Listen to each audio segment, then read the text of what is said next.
passions, I think, are really interesting because even asking that question, I think of what do I do for a living, what makes me happy, my passions that I want to share with the world, including creating artwork that is tangible, that could make a difference somehow or affect somebody in any capacity to bring joy and healing. That would be amazing. That could happen, but it won't be authentic. It won't be real. It won't be honest. It won't be what I would like to contribute if there is no passion to love myself the way that I'm still figuring out, but I definitely have more of a finger on the point.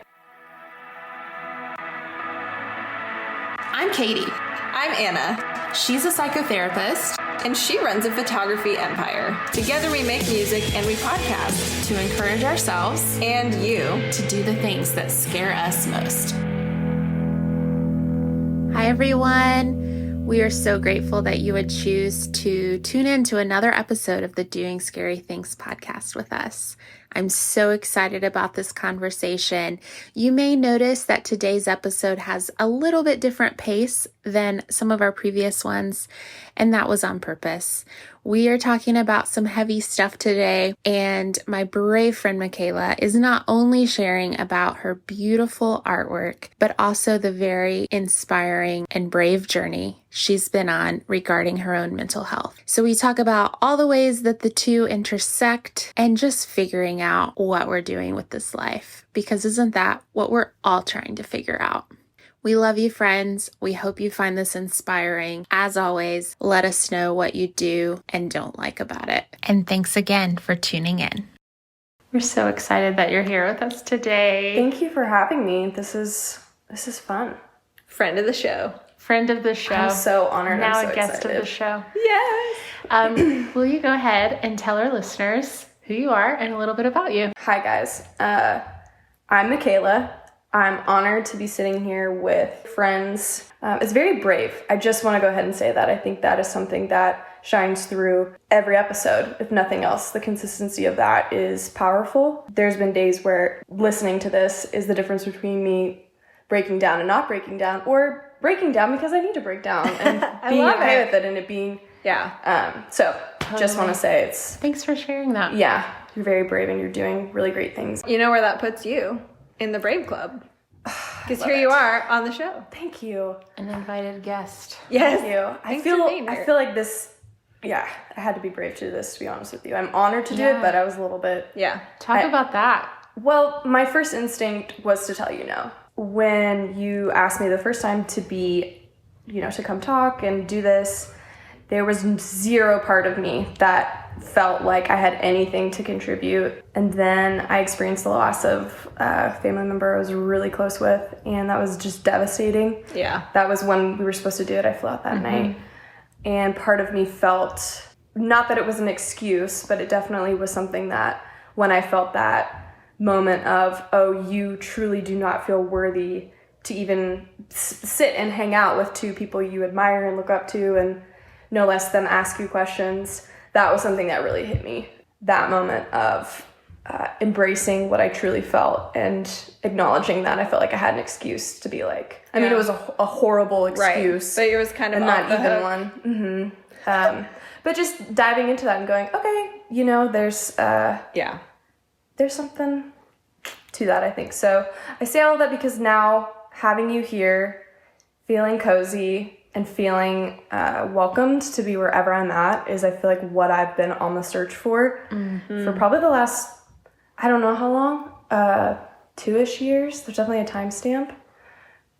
Truly, that's been like what felt like a light switch. Yeah. But. Well, thanks for sharing that. Yeah. I mean it when I say that your journey has been super inspiring to me, and or I wouldn't have asked you to be on the show. I think you're 100% qualified. And I'm just excited for you to share a little bit of your story today. And I think there's going to be some really great wisdom for everybody. Thank you. I'm actually so excited to talk about things that I have not wanted to talk about or didn't want to talk about in the past. Joys, passions, things that I think took the backseat for a while. I am passionate about taking care of myself so I can be the best to the people in my life that I love and to be able to contribute. You know, you don't have to have it all together, fully know that. And I think that's the beauty of just what it looks like to truly take care of oneself and be kind to yourself, to really be kind. But my passions are not only just defined by trauma or those aspects. I feel like it's almost like a tree in a lot of ways. That's so cheesy. That's probably the most cheesy metaphor. I love trees. Great, me too. They help us treesy. live. I just added so much. See, that was so much cheesier. She That took was it so down. good. Yeah, yours was good. I just chopped the tree down. I would argue it got better. Well, see, Just saying. if you think the tree metaphor was cheesy itself, I just out cheesed it, so now it's safe. I love it. She's great. Right? She's wonderful. I see why you like her. You are. So there's a tree. So there's this metaphorical tree. Let's just go there. Yeah, let's do it. So passions, I think, are really interesting because even asking that question, I think of what do I do for a living, what makes me happy, my passions that I want to share with the world, including creating artwork that is tangible, that could make a difference somehow or affect somebody in any capacity to bring joy and healing. That would be amazing. That could happen, but it won't be authentic. It won't be real. It won't be honest. It won't be what I would like to contribute if there is no passion to love myself the way that I'm still figuring out, but I definitely have more of a finger on the point, if that makes any sense. Yeah, so really embracing that as kind of a priority, taking care of yourself. That's a passion in and of itself, but it's kind of sounds like a prerequisite for your other passions to mean something. Right. And for so long, it's not that I felt like it was missing because I never thought that it did. And I never really, you don't. Yeah. You figure out self-love in, I don't know, I feel like it's a little bit trendy. But, and that's not a bad thing. That's literally not a bad thing. Probably going to be in the title of this episode. Okay, cool. Look at that. Buzzword. But, I think it's just, I guess the nuance of that concept is definitely feels like a prerequisite. Yeah. And it doesn't have to be this big thing. I'm definitely talking about it like it is a big thing, but foundationally, that is the root of that's the only way I'm going to survive in any capacity. So I feel like in the past, I might have answered your question by going immediately into, the specifics. And the resume, right? Right. And so just to open the vulnerability box. The tree. Yes. Maybe it's an oak. I don't know. A redwood. Out of that, I think, comes the passions that, it's one root, but then there's so many other things to talk about and go through in details. And I feel like as strong as the root is, the details shine. They're ornate. You see more. You can have more. There's more to expound. There's more to grow on because there is, you know what I mean? I get that. So cheesy, but it's so true. I'm not sorry for how much I'm talking about it, but truly, if I'm going to be honest with you, I think the talk of passions start there because that whole conversation of what do you do and what, creatively or not creatively, it doesn't matter. Totally. Yeah. It seems like in our sort of superficial society, right? We're always asking each other about the leaves when there's this whole tree. But like you're saying, that's what you see. That's what's kind of visually eye-catching and that's what you notice. And it's but all of that, none of that would exist without these deep, meaningful roots. And yet we're always starting with the leaves. We're so what do you do? So how do you spend your time? And it just seems like it's just a leaf, But I love this conversation. And I think it might be almost a little bit easier to do that, right? Because what's harder to talk about what you do every day versus who you actually are in your bones, and I think maybe some people, maybe some people can't access that easily, Sure. and sure, there are lucky people who it's the same thing, right? Like what I do every day is what's deeply rooted in my body. Sure. But for a lot of people, that's not the case. And I love that, we don't want to discredit that ever, right. What you do does not need to define you, doesn't have to define you. And also, as we've learned on this journey, a lot of people just have a lot of different interests and a lot of things that they're fully capable of doing well at the same time. Right. And so it doesn't have to ever be one thing. Yeah, and there's such a huge spectrum of goodness of fit too. Sometimes who you are is very congruent with what you do. It's very aligned and synced up with that. And sometimes they're not that aligned and they're not that closely related. So what you do is, is kind of farther away from who you are. And sometimes they're a little more closely related. So it's both exist. Yeah, right. There's room for all of that. Yeah. But so it's very kind of you to start that way. And I know you're making room for yourself, but I know you're also making room for a lot of other people. I think that's really kind. Thank you.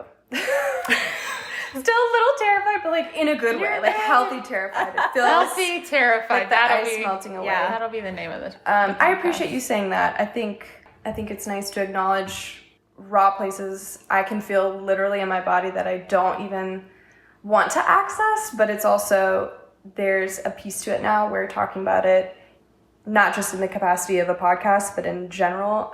It doesn't have to be, I guess, so heavy. So you mentioned that you create art, and you told me before we started recording, you made a comment about how for a long time you weren't able to talk about what the art was about. Would you mind to tell us a little bit about the art that you make and kind of what's behind it? I would be honored. So I went to school for textile design and had no intention of that happening. I was studying graphic design because truly I didn't really have a scope of what I felt was my best communication tool in terms of a visual medium. Totally. If that makes sense. So graphic design was like your best guess in that direction. For sure best guess, because I didn't even know what coding was until I was sitting in class, and good friend Cody Dahl, if you're listening, hi friend. Such a good friend, so talented, like knew he wanted to be a graphic designer, basically was doing it, just this unbelievable, I mean, just a professional, what have you. But he was so sweet and kind of, everyone's just figuring out their way. Always, but especially in the context of a college setting or school setting, and then it's art kids, so they're all super insecure, even if they're really talented. And like triple dose of that stuff. Triple dose. I think he said in the class, like the day I found out, that I really did not know what I was doing at all, and I felt a little defeated. Not a little, a lot, because it was college. I've made the commitment that I'm going to be an art student, and I had no idea what I wanted to create, and I didn't like anything I made. Nothing was meant anything, even if I like said this interesting. Yeah. I mean, you could just make it up. It was, I'm just being honest. It felt a little like, I'm definitely expressing myself. I'm, you're drawing a pear, and it's like, you can only get as creative as you want. That's not something I can really fake of like, oh, I created blah, blah, blah. Yeah. Pears are my favorite. Right. I mean, you could make a backstory of the pear and probably be pretty convincing. Right. But you would know. Yeah. That it didn't really mean much. Exactly. I mean, I never even took a class where I had to paint a pear, but you know what I mean? Just like that whole, whatever, the beginning of working through the motions. Yeah. But it all felt right, but it all felt very confusing. And there's a few things that happened during that time. And I said this before, but my brain definitely works in timestamps. Yeah. And that became highly significant when I met the woman who eventually became my main professor, Guru. She opened my world to the idea of textiles from taking a couple classes. My sweet friend Cody was like, this is a better fit for you. Your brain works a little differently, and be open to the idea of taking a textiles class. Yeah. Can we pause and be like, thank you, all our friends who see things that we don't see right away? Yeah. Man. That's so true. Love it.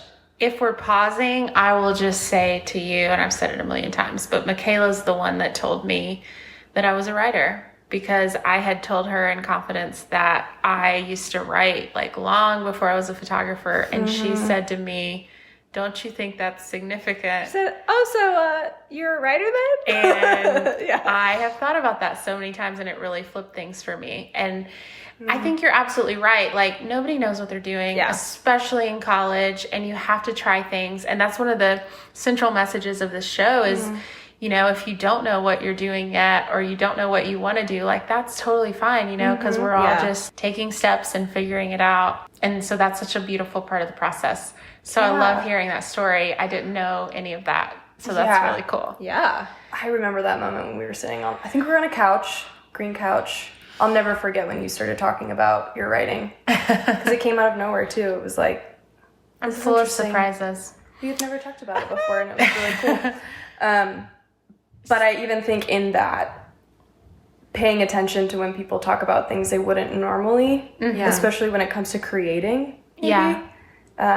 Totally. You know, that vulnerability space, I guess. Yeah. Well, it goes back to the tree metaphor, because it goes back to, there's so much in each of us that isn't necessarily what we present to, and it might be because we don't have to, it might be because it's really hard to do that, and it takes a while to get there. So yeah, there's a lot to all of us, right? Yeah. So and with what you said, when our friends call things out, or witnesses who are not necessarily even our best friends, just people who encourage something you maybe don't see. Maybe they're wrong, but an outside perspective. I was gonna say, people who see us can bring a lot of clarity.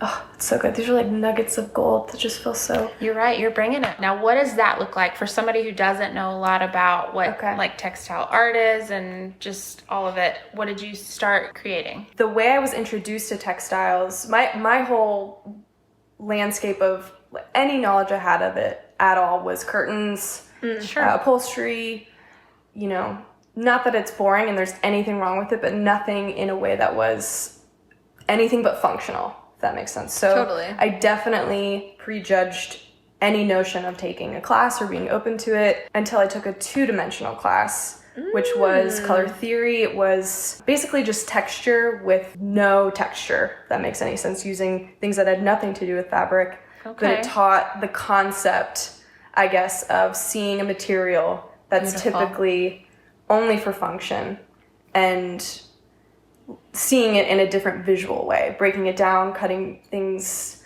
It eventually became, to me, what I saw as a breakdown of a woven structure, whether you use paper, whether you're using anything under the sun. So that class created, I guess, the gateway of a very different understanding. I worked for my professor for a year, my senior year, as the assistant to the studio because she couldn't kick me out. I was always there. So I was like, I might as well like pay you because you won't leave me alone. But that sort of practice of tedious, all the prepping for it, all the, you know, ingredients that it required to create the perfect mustard or, you know, what have you. It was... my brain loved it. Yeah. And it made sense. So much attention to detail. And nothing a part of anything in my life was ever like that. Everything was very, whatever, very chill. I don't know, not. Yeah. It's interesting. Just not uptight. But you don't have to be uptight and like details. I had a similar experience with statistics when I was in grad school. Oh, God. I hate math. Loved statistics. Interesting. And like, I am not the most detail-oriented person, and it was shocking to everyone, including myself, how much I loved it. What about it was like... I don't know. What? It was just like magic in my brain. But it was something I'd never experienced before. Like, just clicked. Isn't that interesting when it's something you don't have any knowledge of, really, or any experience, and it just clicks? It's like a new click, you know? Finding a new piece of yourself. You know, because, absolutely. And you have to try things to figure that out. That's so true. So true. So you were saying, you mentioned earlier about how passions, I think you said something like passions don't have to always come out of like a past trauma or something. And so, and during this time you were working through personal stuff, working yourself out as an artist and finding your communication. Was that all working together? Like, do you feel that you sort of process things by creating art? 100%. Just didn't always look pretty. Actually, 100% of the time, it was a mess. Yeah. And because it was true to life, right? It was. True to the process. Very much so. And I think I fought that because it was it felt, again, very, art school, just. Right. And again, that's not fair to do or say. It's kind of really trying hard to not feel pretentious or like I wasn't connecting. I was also going through a lot. So I think, that tortured artist thing just feels so lame and so tricky to tussle with. But I think everybody does if they create. I don't know. And maybe people don't. I did experience a lot of personalities that it's not what I did art, if that makes sense. So it's not judging people, but it's very much like, okay, I believe that art is meant to be like bring people together. Yeah. And you can do that. Being vulnerable. I was privileged. I was able. It was all carved out to have a year of working in a studio free. Yeah. And that time was not wasted, but it brought out, I think, a lot of things that I was trying to communicate visually with my medium. And once I started retraining my brain and allowing those things to come up, although not wanting them to take over my identity and live that personally. Yeah. That was tricky, I think. I think I'm better with it now, but it's still something that's a boundary, if that makes any sense. Yeah. To answer your question and off of what you just said, Anna, I think it's profound what you're talking about, because that line between going through things and then also wanting to share it and it being an exercise and it being a way of communicating, that meant that people could see it visually, even if they had no idea what it meant, if it meant anything, what you were going through. It still felt like people could, like, you would look at it and you would know what I was thinking, what was going on. But I felt that vulnerable to you. That's did. What you're saying. It did. It's a tall order, I think, to put on your art too, that it should process something for you and mean something to you and also connect with other people, but not expose you by doing so, right? Yeah. Like that seems like it could feel like a catch-22 as an artist. It did. Absolutely. Because I was never doing that before. I was making work that I was like, this could work, this could sell. Because I was also just figuring it out. Yeah, of course. I hear what you're saying about and this is not a foreign concept. We talk about this. It's really easy in any profession, in any walk of life, as a human, to get on social media and to compare yourself to other people and to start thinking, I should look like this. Why don't I look like this? She sells her art and that looks like that, But I think the important piece to remember is I can only create what's coming out of me. You can only, if you're being true to yourself, you can only create X. And we don't really get to choose that. I have experienced this with music. It's so interesting to see just what comes out and what happens. And it's like, I don't know that I would have picked that genre or I would have thought that it would have sounded this way, but this is me being my authentic self. I just want to say thanks for being honest enough to let whatever happen. I think that is where the magic is at. And I think whether somebody can look at it and know exactly offhand, I understand what you're saying. It feels like they're seeing like parts of my soul. Right. And they might not be. Right. But they are. Yeah. Still, because it is there. All the pieces are there. Which I think is a good sign. Yeah. Because I think then, I mean, like you said, you can't really choose, but it is ultimately, a practice of creating something, singing something. It's true to you. You're doing what's true to you. Yeah. Yeah, it's honest. So tell us about the maps. Because I think you cut yourself off earlier. So, yes. So your work is what? So I'm a nerd for maps.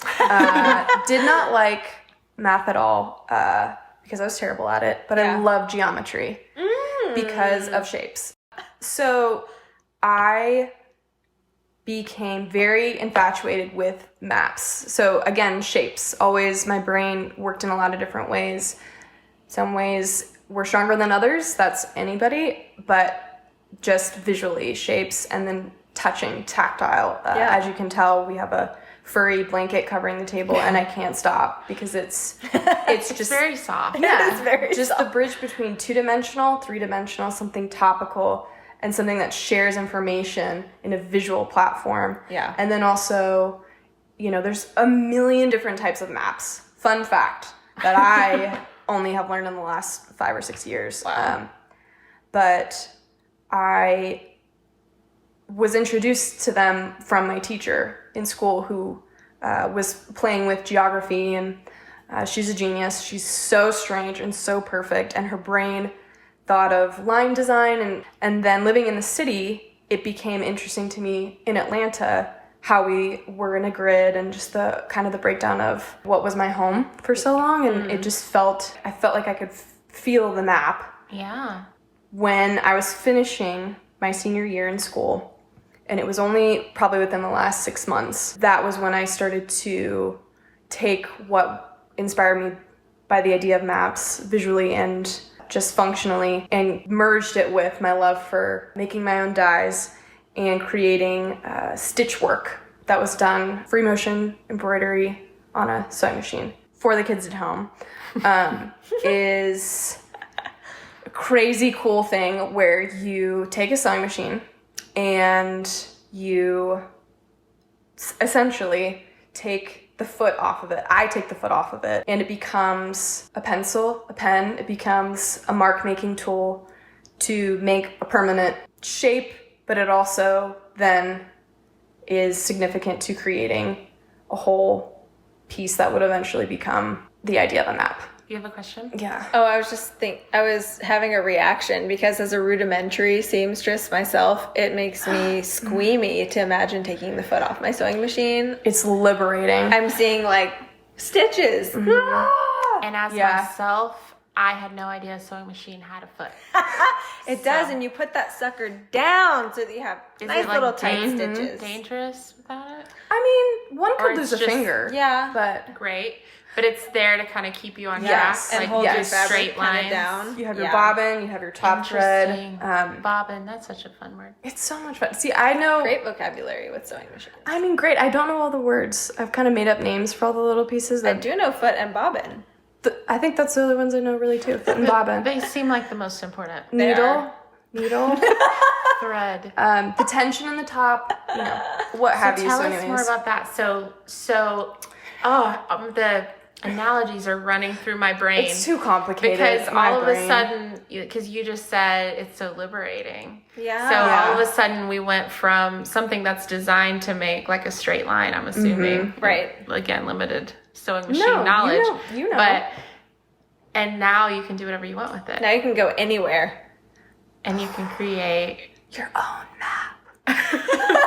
I love it. So you're essentially, bro. so this literally, and I'm not exaggerating, this literally blew my mind when you told me this. So your pieces of art are essentially maps of They are. places that were significant in your life. So specifically with the series that is my current body of work that I'm looking forward to continuing to work on, specifically rooted in the concept of maps, visually and functionally. So what it is a depiction of maps I've researched, which I was talking about earlier, that have come from actual experiences of my childhood, adulthood. Technology is actually a wonderful thing where you can access those maps online and see different places that have also, like the same place looks very different 5 years in between. So Yeah.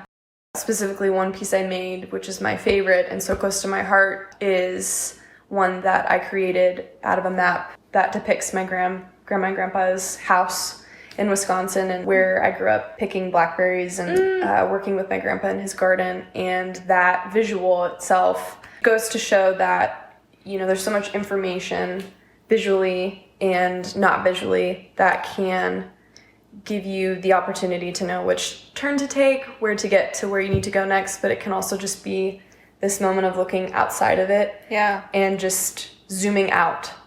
And I think seeing it for something just beautiful that Yeah. doesn't have to just serve, yes, it does all those things, so much information. How cool is that? Yeah. It's an unbelievable thing. And people create maps, which is also a mind-blowing thing. Yeah. So all that together taking that moment to zoom out and just take that snapshot of these lines, these topographic lines that mean, the elevation points, when did the ground start sinking, just all sorts of things that show time, show progression, show change, show all different things. I remember from a memory that is the smallest detail, minute, and it's zooming out. It's all I need is that visual. That's my way of taking that snapshot of that moment. It's all there.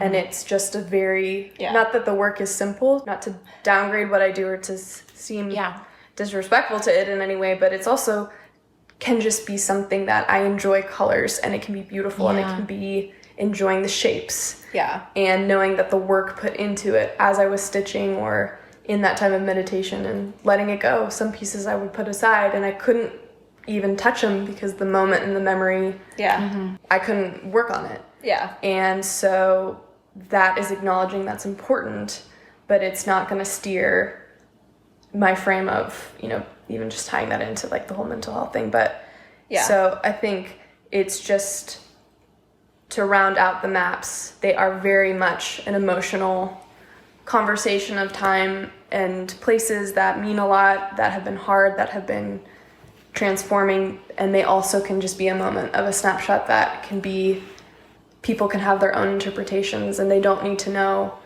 what those things are, or maybe you do want to share it, or some pieces are named specific locations, just legitimately. I love it. We're back to the tree.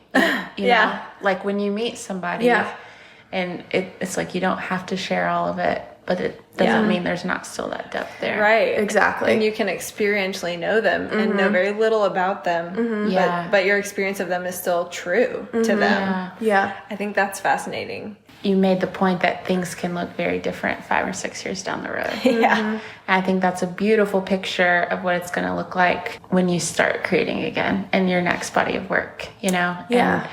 And I think, and I know that can be scary even. Well, have I already created my best work? Is there anything else there? It's an abundance mentality, but it's like we have access to endless creativity. Yeah. Right. It's not going anywhere. We just have to show up and be there for it, to be released or to do the work or however you want to say that. And it will look different in different stages of our life, but that's like the brilliant honesty of it all. Yeah. And there's no intention right now for me to sell things, honestly, as much as you were very encouraging. But just to be specific, that's just... Yeah, that's not part of it right now. It's not. Yeah. And I think that's just an important thing to acknowledge. And that's enough. And it doesn't need to be posted on Instagram always or whatever have you. That's just an important thing I want to share and acknowledge for anybody else that has struggled with that specifically or has felt like that turmoil of, do I share this to show that I'm doing it because then it feels valid? It's just, if nothing else, create because you're trying, you need to communicate something or for yourself. The work that I've been making since working in the studio, that was when I really started making those few pieces and then stopped. There was something that hit me when I created that my senior year. And I didn't like it because it was very vulnerable. I guess it was... It's like too real. It was. So the idea behind the maps being cut to now, they were very symbolic in the beginning of the time I spent just sitting on my sewing machine, working through what was going on personally. And it wasn't always just sad, and it wasn't a depressive thing necessarily, but it was, some days were listening to happy music, just going with the emotions of it. And it definitely translated in my stitches. Right. Which I thought was strange and kind of something to that. So I started paying more attention to it. It's like, I can tell that I am communicating very clearly what I'm experiencing through this medium. And had no set intention for it. I think I just was very confused and trying to work through things. And I don't like to journal, and I really don't like quiet time and like all the things that would be good.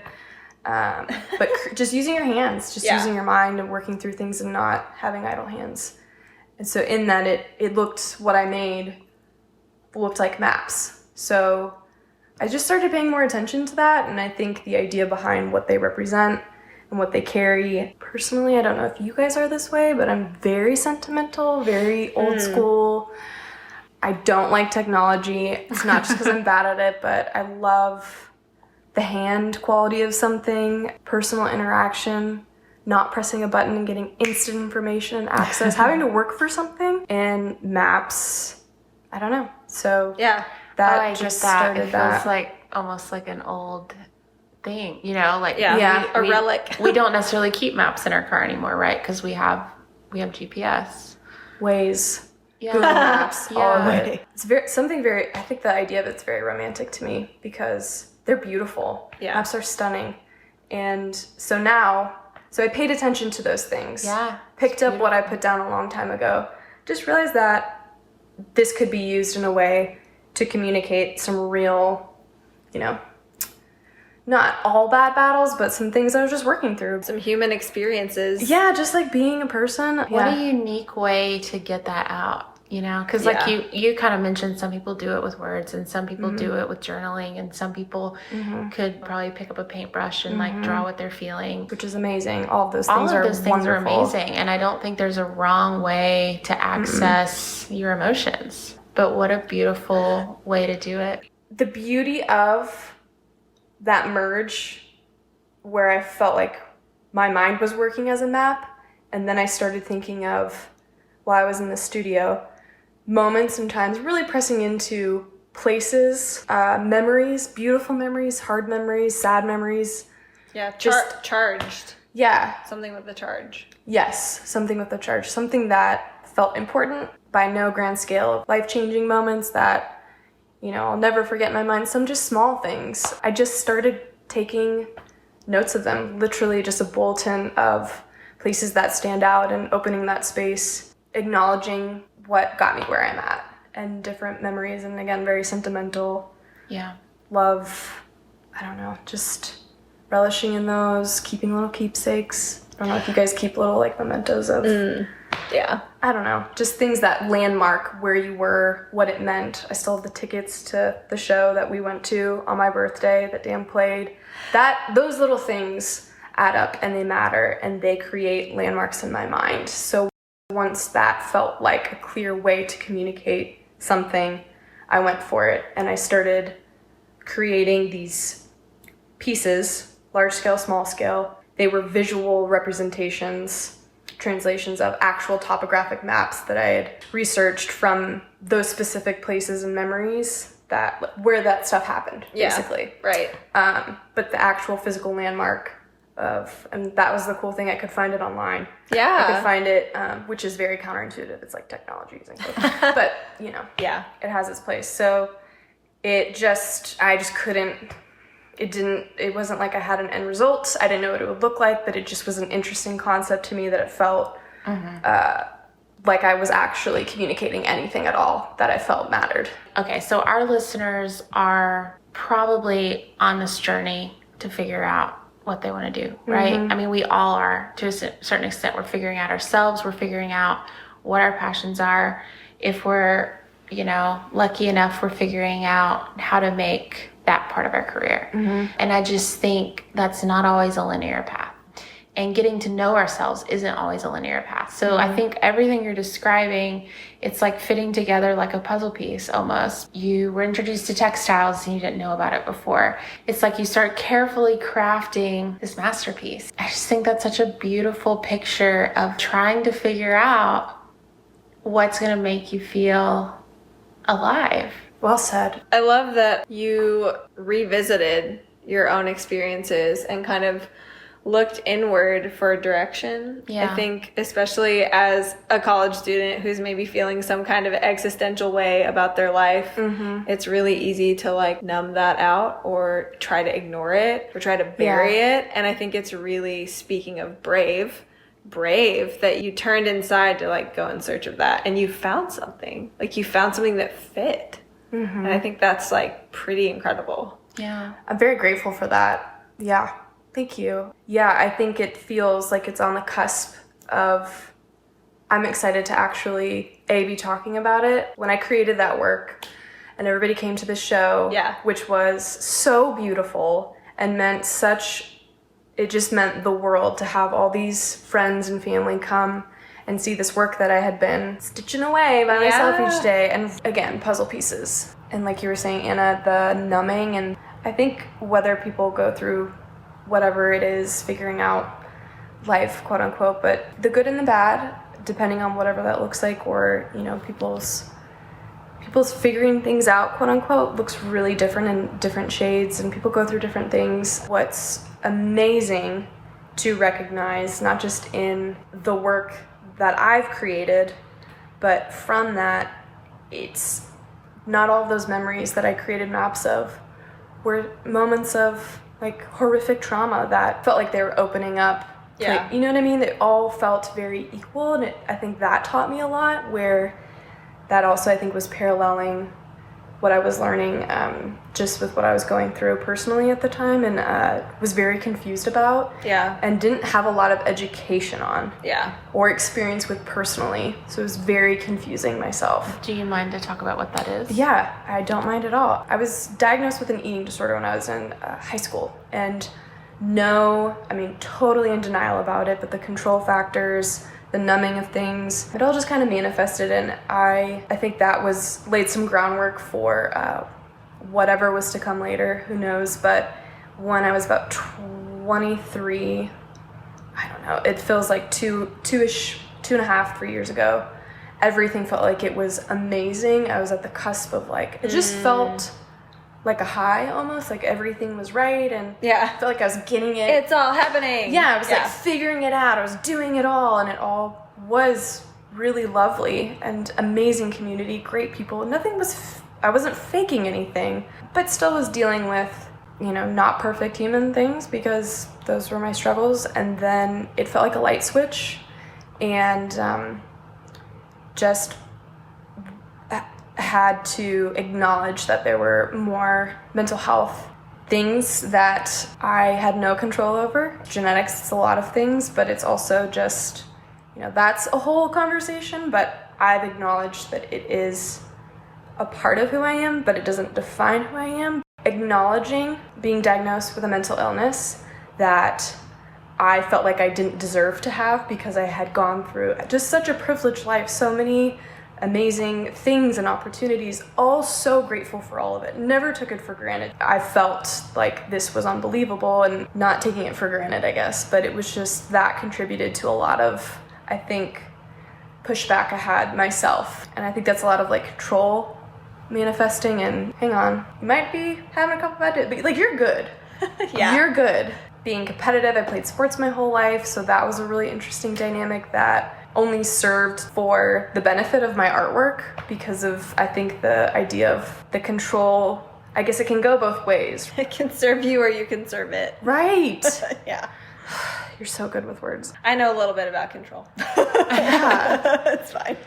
Well, I'm just super grateful that you'd be willing to open up about that, because I think it's something we haven't necessarily talked about on the show, but it's something we've wanted to, because I know, for one thing, I know it affects so many of us, but it's so hard to talk about, right? Yeah. And I appreciate your vulnerability, just sharing a little bit about what that felt like. I would love, if you're okay to share it, I would just love to hear more about what the process has been like walking through that since diagnosis. How has that played a role in the art you're creating? Sure. Well, thank you for making the space to feel invited to answer that. You don't take it for granted when you feel comforted to answer that question. So thank you for making a safe space. When I created that work, and it felt almost like this finished representation of time I had spent for a year just working through things, and it was like the visual representation of it all. Yeah. So that's daunting in of itself, I think, because it's vulnerable. Yeah, and you put pressure on yourself. You want people to... Right. They're coming to see you. It means a lot, and it's also kind of... It felt really big, but it was more than anything a huge sigh of relief. That time and that moment, the landmark of the artwork and the feeling itself, was the first time I think I was able to see how, since kind of working through the really ugly beginning stages of my mental health journey, because it was real ugly. Not pretty. Listen. Not pretty. Still not, I mean, granted, it's going to be a journey, but it's also Yeah. It was confusing. So confusing. Definitely. Literally felt like a light switch. Yeah. Truly. Yeah. Like, what's going on? Okay. And then going, you know what? There's only so many things you have control over. So that was something I think I gave into that I wanted to explore more of. So as I was spending this time that I was given, because this woman gave me this opportunity to, I mean, it just was so timely.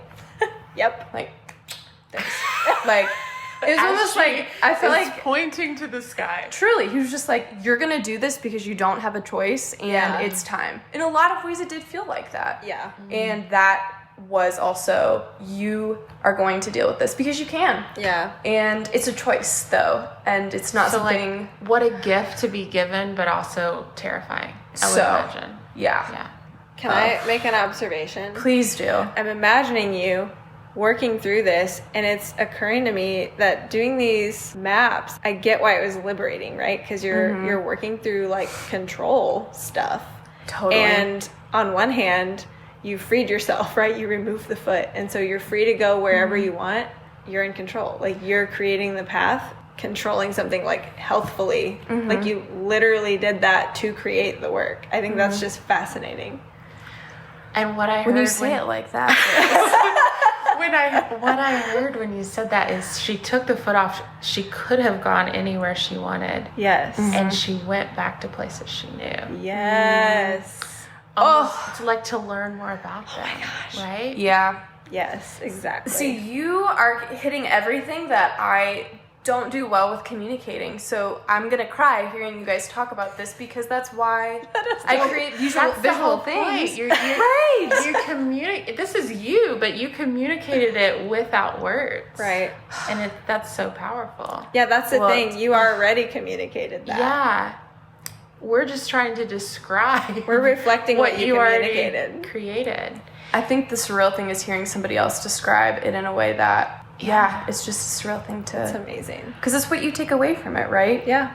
And again, and I just don't think I've been able to find the right words around it. And I know I've had a few of these experiences in my life. Something came out of me and it told me so much about myself and that I never could have planned, and I never could have known another way. And I just think this process for you, it's just so inspiring. Thanks, Katie. It's like when you're struggling to learn things about yourself, or why did this happen, or, I wasn't expecting this to happen, or I wish I could control this, but this is what I have. This is this is all that I know. That's what I got. Yeah, these are like the pieces that we're working with. And to throw it all the way back to the tree metaphor and the come back tree.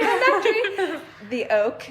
I was thinking maybe it should be a pear tree. Now we're talking pears. But we're gonna stick with oak. But to throw it all the way back to that at the top of our conversation, I think it's also its own flavor of incredible that you responded to knowing yourself more with love, and like you're saying, now self-love is it's really the strong roots that's holding everything, and from which everything else comes.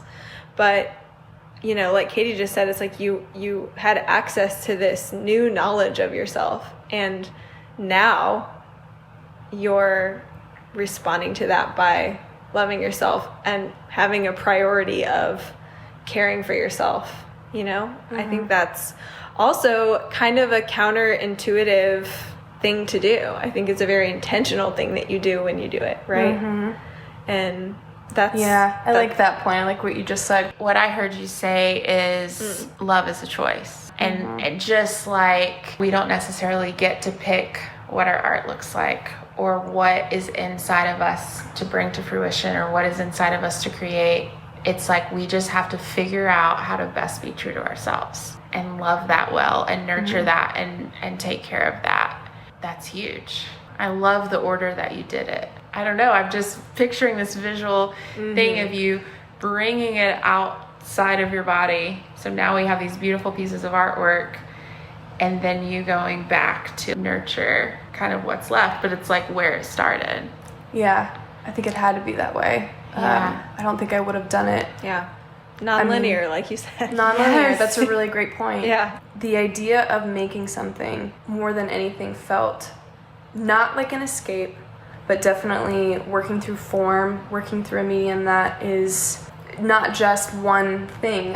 Canvas, manipulating canvas, working through linen, scrap fabrics, anything I could find. I tried really hard, especially for that series, not to purchase new materials and work with what I had, because I had so much, but it felt so meta. It is. I know. God, use what you have. Working with the tools in your belt. I love it. As also, my I friend wasn't Anna working. Hedges would say. That's so good. Working with the tools in your belt, that I'm glad that came up, because that is something I'm very proud of. That although I could have easily felt like, okay, I'm starting anew, I'm gonna do this art thing again. It wasn't about that. It was really about allowing it to be a gift, and in that I think that it encouraged inspirations, and my mind was able to work how I think maybe it wasn't able to before, and it is beautiful in all of its madness, the way that my thoughts come together. There's nothing perfect about anybody, but I think it's so easy for me to, with humor, with anything, like put down or specifically highlight what I feel like are my weaknesses. Yeah. Because if I do that, then I feel like I'm catching you before. Right. Like, I want you to know I'm aware of X, Y, I and know Z. all about that. Yeah. Right? I've already thought of all my fears and failures, because I want to be prepared when you throw them in my face. That's right. We're going to beat them all to the punch. Yeah.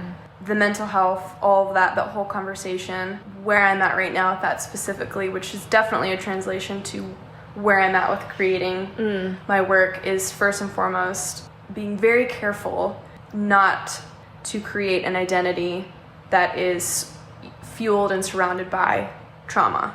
That's a conviction that weighs heavily on me, I think, because it is important to be vulnerable. I think it's important as artists to share anything that you want to communicate, but I think when it's something that has the potential to first and foremost heal, just speak where you're at or be your form of communication, and that matters, whether it's in an art gallery or if it's in your it doesn't matter. So I want to make that very clear. I think it's just very important to acknowledge those boundaries of, yes, this inspired a lot of really amazing time, and I'm so grateful that was the process. That I'm so grateful for how it all worked out. I don't even know how I would have imagined it otherwise. I wouldn't. But I think it's important for me personally to now be at the place where my next steps are specifically not getting sucked into that as a cycle, but honoring that was a time and a place.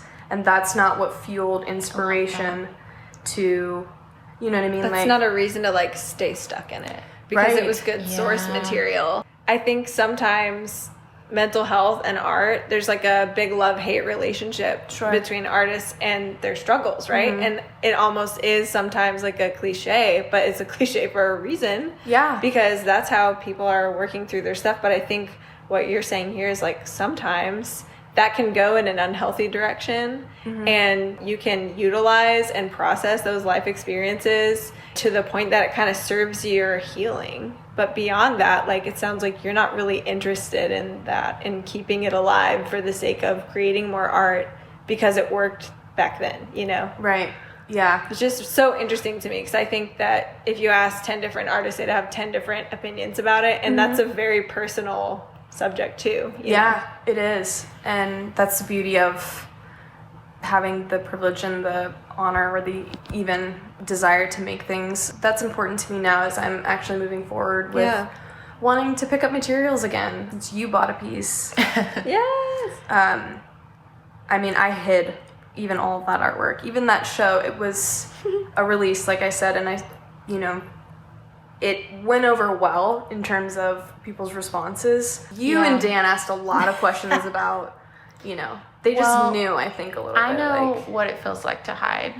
And so I didn't want you. Yeah. I didn't want to let you hide. Thank you for Also, not letting me hide. I really wanted to know what the art was about. Yeah, they're 'cause I thought compelling. it was amazing. To what both of you are saying, I think that's so powerful that you did that hard work. You let the trauma or whatever you want to call it bring this out, and then you didn't stop there. And I think, Anna, what you're talking about, I personally see it as a scarcity mentality of sometimes maybe not believing that there's anything else to create from. Like if I don't have that as, like you said, as a source material, then how is there anything left? Like what will my art look like? And I get that that's a fear. So I just wanted to say, I think that's very brave of you that you're saying that's behind me.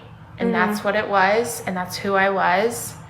And now I'm this healthier version of myself, and I'm excited to start creating again. Yeah. Like, I think that's powerful. It is a lot about how you view yourself. Am I an artist because this art came out of me?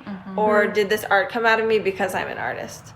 If I'm an artist first, and the art comes out because of that, then I don't have to rely on any particular life experience to generate that for me because I trust myself. Also, I think it's worth mentioning for sure that a lot of people, they're not choosing to stick with their mental health problems. Like they would ditch them in a second if they could. Yeah. And Hit the pause, stop, I'm good, I've done it. Right.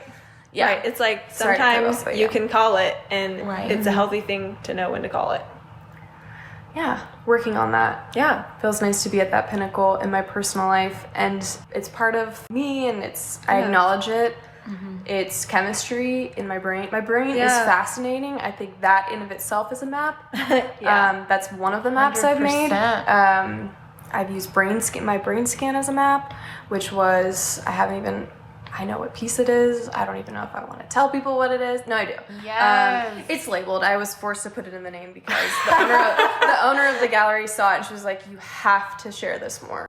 Mental health is not all of it. That's just life. People go through their things, regardless of if there's a diagnosis, if there's not, whatever has gone on. Yeah. You know, I think people have the ability to communicate if they so wish, whatever happens, if that's in their brain, if that's, never spoken out loud, or if it's in writing, if it's in singing. It's just so important that if you want to say something, you should. I think fearful is such a cop-out sometimes too, because it feels so charged. Yeah. And so, I'm going to do this. I'm going to make this happen. And I think I catch myself now in those moments, and it happens a lot with creating, because nothing will actually happen if I'm leading with fear. And if I'm going into it feeling like, I got this, I'm going to do this. And it could just be in here. No one will know that this has happened before, but I fully am aware of what is going on. And I do not want to communicate something that is charged by, I don't live my life in authentically. I don't know if that makes any sense, but catching that has been interesting. We don't talk about bravery a lot, I don't think, in any art I mean, I don't know. We're all trying to play it cool. Why would we talk about bravery? Yeah. It's like, we want it to look effortless, right? Isn't that what Instagram's about? God, that's so powerful. There's always going to be fear. We do talk about this a lot, and we study the concept because we want to make sure we're putting out accurate information. To a certain extent, fear is an emotion. It's a natural thing. We all experience it. So it's like Elizabeth Gilbert says, like, it's never going to leave, so I have to take it with me. Buckle your seatbelt. We're going for a ride. But you're not driving. Right. Yeah. Right. But I'm in control. Right. And you can come, I guess, because you've demonstrated you're never going to leave. So here we go. Yeah. Do you guys feel like you acknowledge each emotion? Do each of those serve a space in your, do you allow it all to be there? Honestly, like all those emotions. It's a great question. I think for me personally, and I'm sure Anna has a different answer for herself. For me personally, I don't think I'm that self-aware, and I don't think I take enough time to stop and think. But with fear specifically, probably because of this podcast and because of the work I'm writing, I think I have learned to recognize it. And at least I'm trying to. What I, for myself, would call anxiety, I feel like I can now recognize that And enough to at least say, this is what I'm feeling and this is how I deal with it. And I think has to be a personal answer for everybody to answer differently and to deal with in their own way. Recognizing what it is a huge thing. Because what we strive with the show, I think, is not minimalizing fear, but normalizing it. Yeah. Because I think for a long time, when I would feel that emotion, I would think, something's wrong, this doesn't feel comfortable, I need to stop. And I don't think that's a healthy reaction because it is a normal emotion. And I just had to kind of teach myself that and learn how to walk through it. And it's still every single day, stuff comes up and I can just now, not to minimalize it, but now with most situations in my life, I can name it and say, this is what it is. This is what it feels like. I'm used to this feeling and I can move forward. Yeah.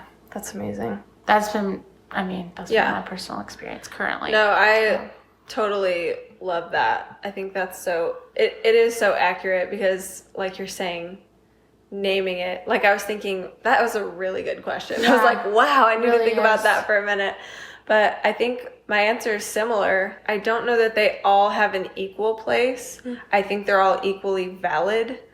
And I know as a human who's experienced it and a mental health professional that usually when we get stuck, it's because we're resisting something, whether it's depression or anxiety or control or an emotion that's unpleasant. No matter what it is, if it's an internal experience we're having, we're resisting it, that's usually actually what creates the problem. It's not the experience itself.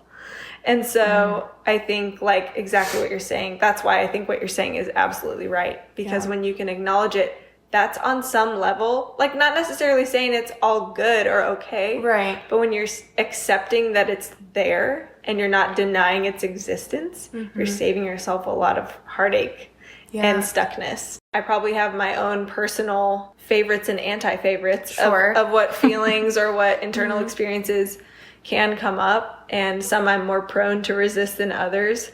It's so important to keep trying to be more self-aware, because the more self-aware you can be, the better you are at naming the things. When you can name the things, then they don't get to drive.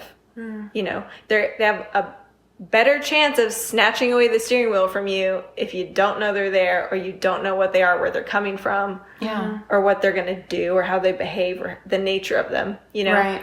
So it feels out of your control. If you don't know what it is. That's right. But suddenly, okay, I know what this is. Yeah. And I know, a practical example, I have procrastinated finishing certain parts of my book the better part of a year or maybe longer. And it's that feeling, why can't I get this together? Why can't I sit down and just work on this? Yeah. And when I finally realized I am scared to death of what's going to happen when I finish this. And when I realized that, it took its power away. Yeah. Because what is going to happen? It doesn't matter. I'm actually not scared of it when I can actually let myself process that emotion. I felt that. That's great. I felt that for you. That's huge. Yeah. That is such a practical example, because it's like that had you stuck. And I didn't know why I was stuck, right? You just that couldn't was frustrating. see beyond it. Right. Yeah. So once you named it, then it's like out of obscuring your view. Yeah. And then you can see beyond it and go, oh. That's nothing to be scared of. Yeah. Carry on. Was there like a cartoon in that? Am I thinking of like Monsters, Inc.? In my cartoon brain, I'm just thinking of that analogy of like, there's something out there that's so scary, and then you see it and it's like, it's like, it's like not that scary. It's like some kind of a cartoony trope. I know what you're talking about. That is Monsters, Inc. Where you're like, there's a monster on the wall, and it's like a teddy bear with a flashlight at an egregious angle. Yeah. You nailed it. It's Monsters, Inc. By Krasinski. And he only has the one eye, so. Yeah. This little girl. She's cute. She's I saw that. Yes. Yeah. I saw that movie in my the gosh. theater in high school. Listen, Monsters, Inc., Inside Out. Go watch these movies, people. They'll teach you about yourself. And don't be afraid of one-eyed monsters. Yeah. They have no power. That's not a that's what she said joke. It's just really? Okay. I will edit this Her out. face was Don't so edit it mortified out. that I Somebody said that. wrote that in a card at my lingerie shower. I'm serious. Did you wasn't save it? me. I didn't know No, her we then. didn't know each other. But that's Lord why my have jaw dropped mercy. because I was like, do you know I what just that means? I So publicly good. apologize to everyone, but I do think we should leave it in. I think so too. Fear is a one-eyed monster. Thank you so much. Thank you for having me. Thank you so much for sharing so honestly and so bravely. I feel enlightened. Yeah. I feel so understood. Somehow. Thank you guys. Girl. You're the best. Thanks for joining us today on the Doing Scary Things podcast. If you liked today's episode, please subscribe so you never miss one, leave a review, and share it with a friend. You can find our show notes and all kinds of other information at doingscarythings.com, as well as our new album, Whisper, under the band name Jasper and Jade. Until next time. I heard something. Is that going to be too If loud? I hear them having sex, I'm gonna die. That might be the Where are they?